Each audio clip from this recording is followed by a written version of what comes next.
Before I tell you what happened that afternoon, let me just say this. Sometimes life surprises us in ways we never expect, especially when we think we've already lived through most of the surprises it has to offer. What unfolded in my driveway that day is something I still think about, and it changed how I see myself, my neighbor, and maybe even the way I view growing older. But before we dive in, where are you watching from? I love hearing the different cities people are tuning in from. Drop it in the comments below. And if you find yourself pulled into this story, go ahead and subscribe. Maybe give this a like, because this is one of those tales that might just make you rethink how you look at the people living right next door.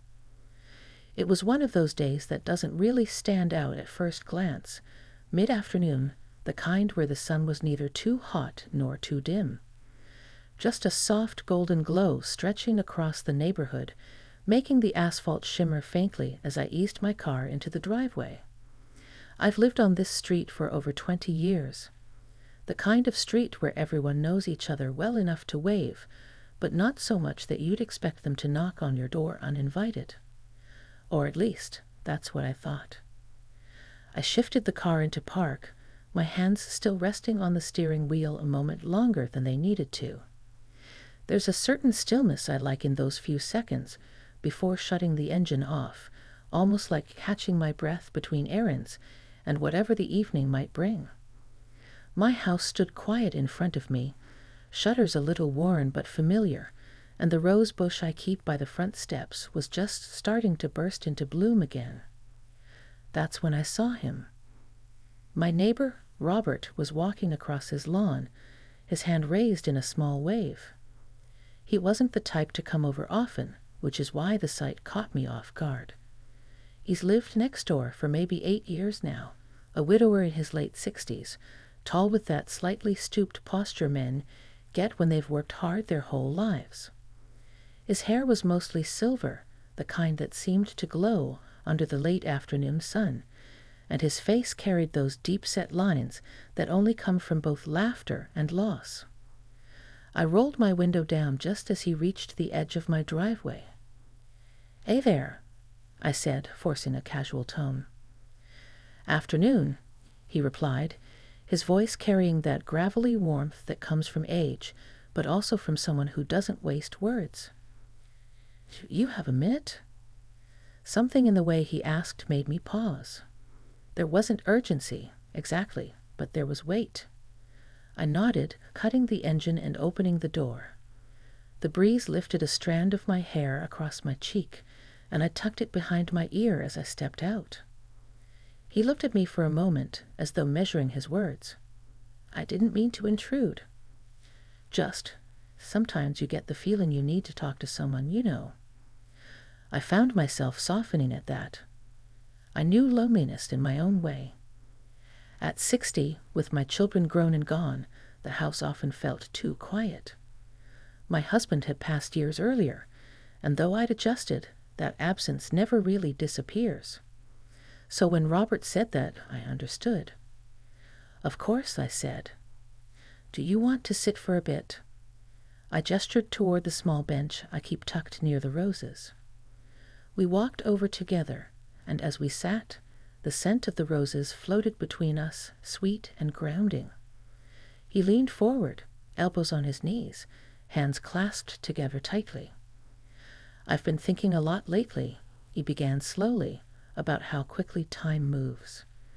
One day you're in the middle of everything, raising kids, working, fixing things around the house, and the next it's just quiet." I watched his profile as he spoke, the way his eyes stayed fixed on the ground, and I felt something shift inside me. His words mirrored thoughts I'd had myself late at night, staring at the ceiling, wondering how so many years could fold into themselves so quickly. "I know what you mean," I said softly. "It sneaks up on you. One day you realize you've lived more of your life than what's left." He turned then, his eyes meeting mine, and in that moment it wasn't just neighbors talking. It was two people seeing each other clearly for the first time. There was no rush, no pretending. just honesty. We sat there for a long time, talking about things people don't usually say out loud. Fears about aging, the ache of missing companionship, the way silence can feel heavier than noise. And with each word, the tension between us shifted.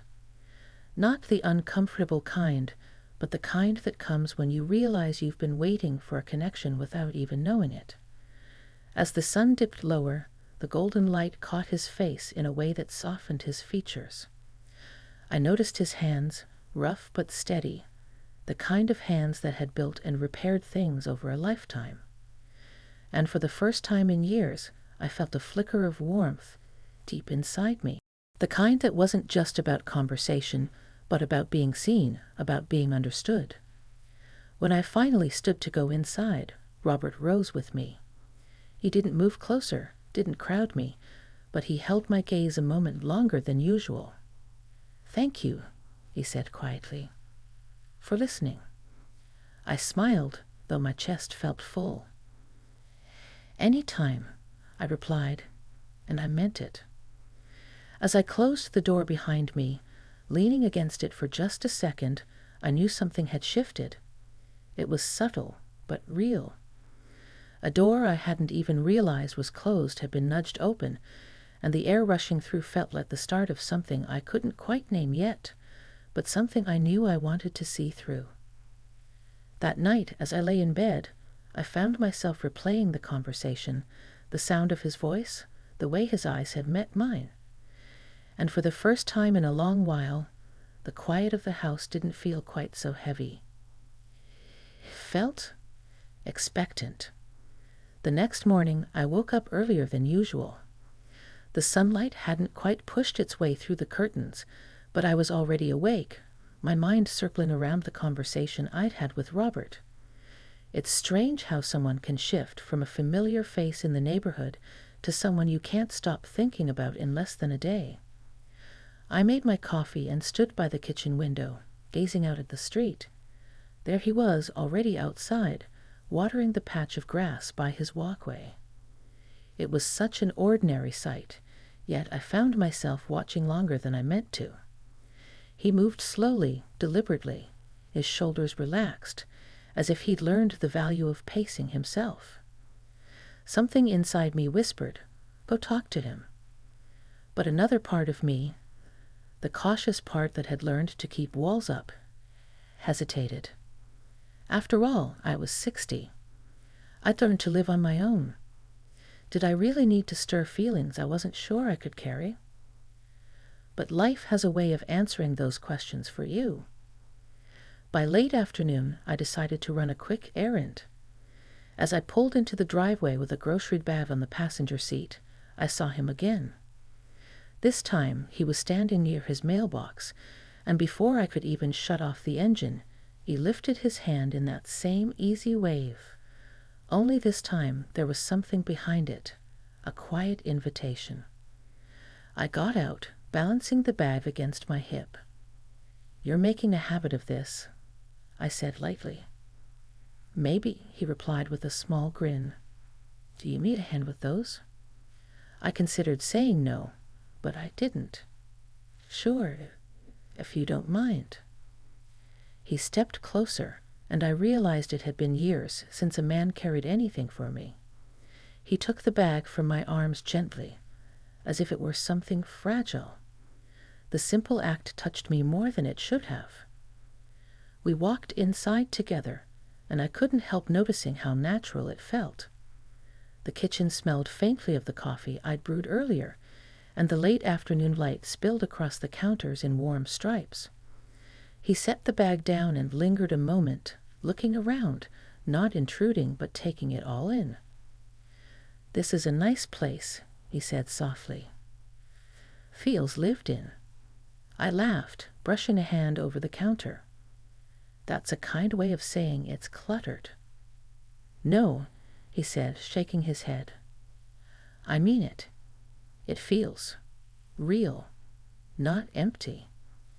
His words landed in a way I didn't expect. For so long, I'd seen this house as too quiet, too full of memories that echoed rather than breathed. but he saw it differently. Through his eyes, I felt it shift just a little. We talked again, standing there in my kitchen, the way neighbors rarely do. He told me about his late wife, not with sorrow heavy in his voice, but with the kind of tenderness that comes from having loved deeply. I listened, and when it was my turn, I spoke about my husband, about the years we'd shared and the gap his absence had left. There was no competition in our stories, no attempt to measure who had lost more. It was simply two lives laid bare, side by side. And in that space, something unspoken grew. At one point, I reached for a glass in the cupboard, and when I turned back, he was closer than I'd realized. Not close enough to startle, but enough that I noticed the warmth radiating from him. His eyes met mine, steady and searching, and for a moment the air seemed to hold its breath. "I hope I'm not overstepping," he said quietly, "but I'm glad you're here." The words caught me off guard, simple yet heavy with meaning. My heart gave a small, surprising flutter, one I hadn't felt in years. "I'm glad you're here too," I whispered.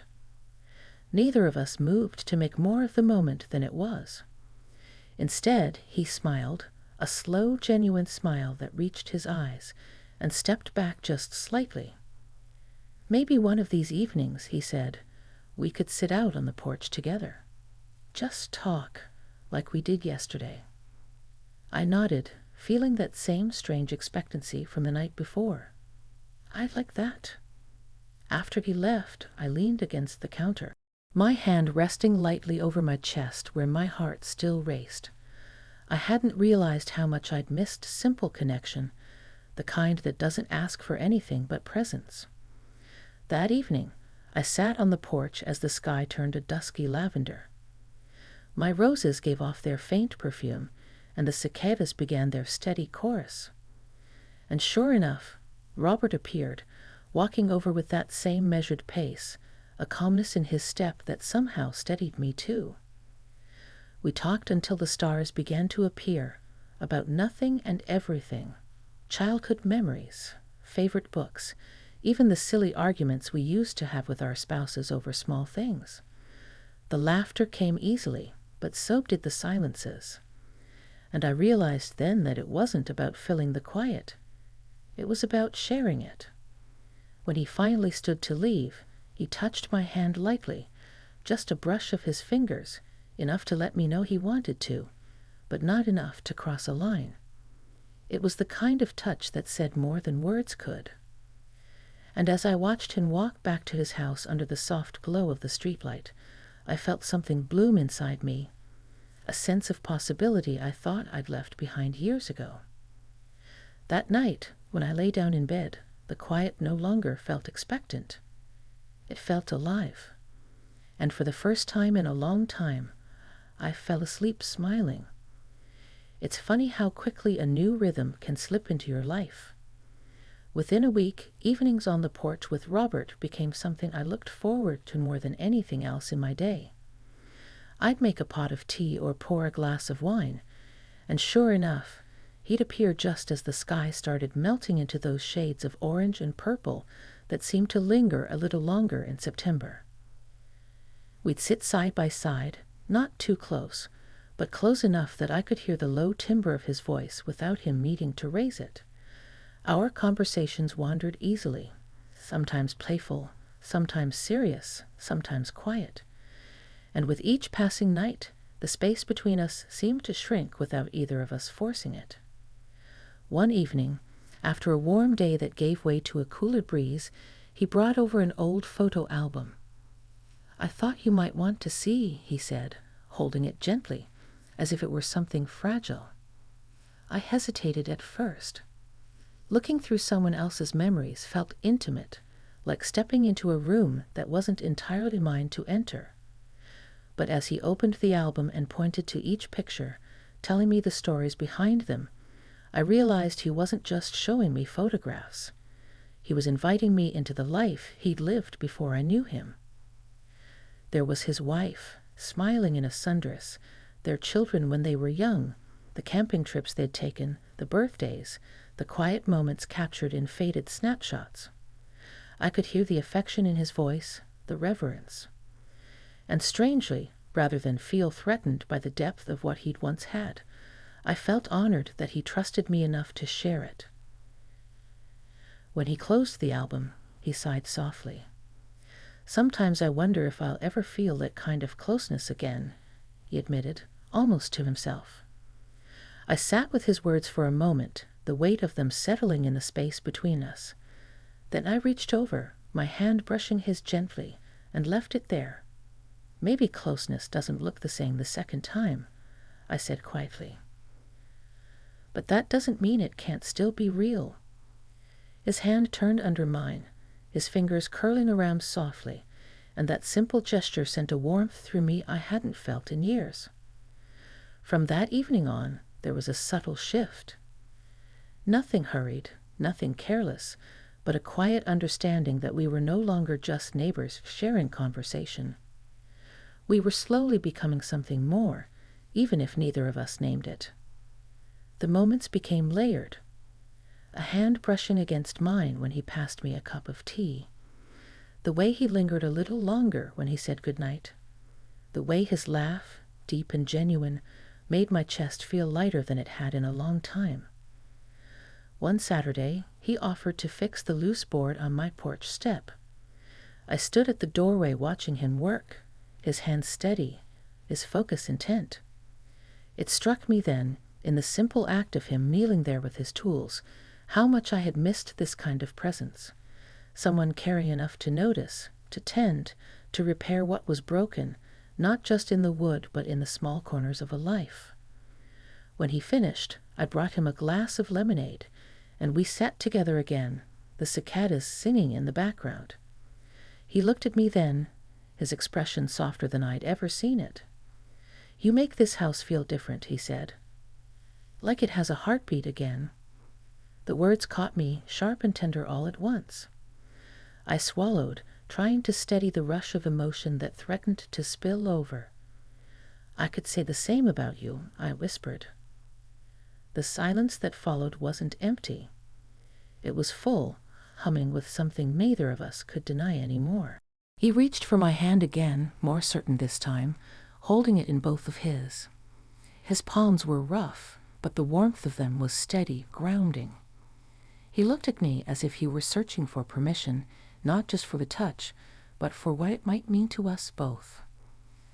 I nodded, ever so slightly, and in that moment it felt like we had crossed an invisible threshold. Not into anything rushed or reckless, but into a place where we both admitted, without words, that we wanted to step into the next part of this together. That night, when he finally left, his hand lingered on mine just a moment longer than necessary. And when I closed the door, leaning against it as my heart beat faster than I'd like to admit, I realized something. For years, I had convinced myself that chapter of my life was over, the one where you find yourself drawn to someone not just for companionship, but for the spark, the closeness, the tenderness of being wanted and understood. Yet here I was, 60 years old, and that chapter wasn't closed after all. It was only beginning again, rewritten in a new voice.